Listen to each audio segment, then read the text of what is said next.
Speaking with the Shadow Minister for the River Murray in South Australia, Nicola Centofanti. Nicola, look, the restrictions have been eased on the River Murray, but are you happy with that outcome for local communities? Yeah, Ricky, firstly, good morning. Good morning to your listeners. Look, Ricky, we absolutely welcome this announcement. We've obviously been calling on the government to release the criteria behind these changes for some weeks. And, Ricky, we will continue to do so because whilst this announcement is welcomed, there is absolutely no information around the trigger points for making the decision. And river communities, particularly those downstream, want and deserve to know what these trigger points are so that they have certainty into the future. Yeah, Riverland locals have been telling us they're pretty cheesed off that these restrictions have been in place. They know the river very well, but it does have sort of vibes of early days of COVID-19 when restrictions were imposed, and we've still never know to this day why or when they were decided upon. Yeah, and when the restrictions and recreational bans were first introduced, the messaging was really confusing, Ricky, and ultimately that hurt local businesses with some operators having to close down. Ricky, safety must always come first.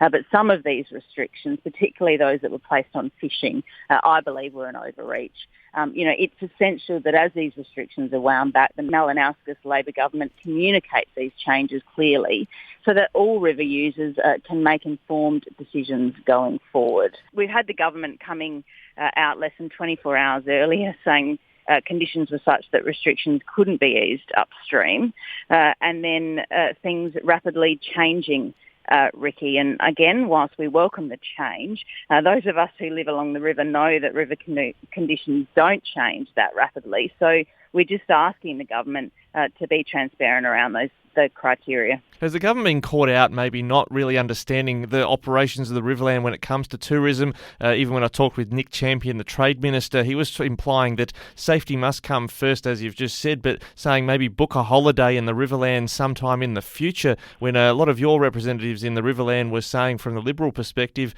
look, come and enjoy a tourism event. Absolutely. The river and the Riverland is certainly open for business.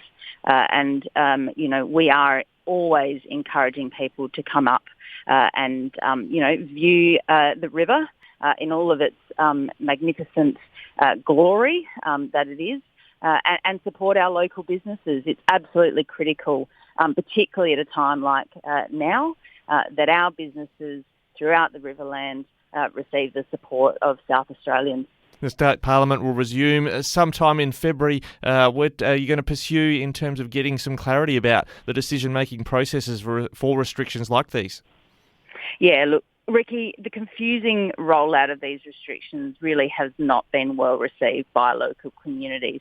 And we will certainly be calling on the Malinowskis government to lift its game when it comes to removing these restrictions, but also communicating why these restrictions are being removed, so that everyone can plan ahead and have the confidence that they're doing the right thing out on the water.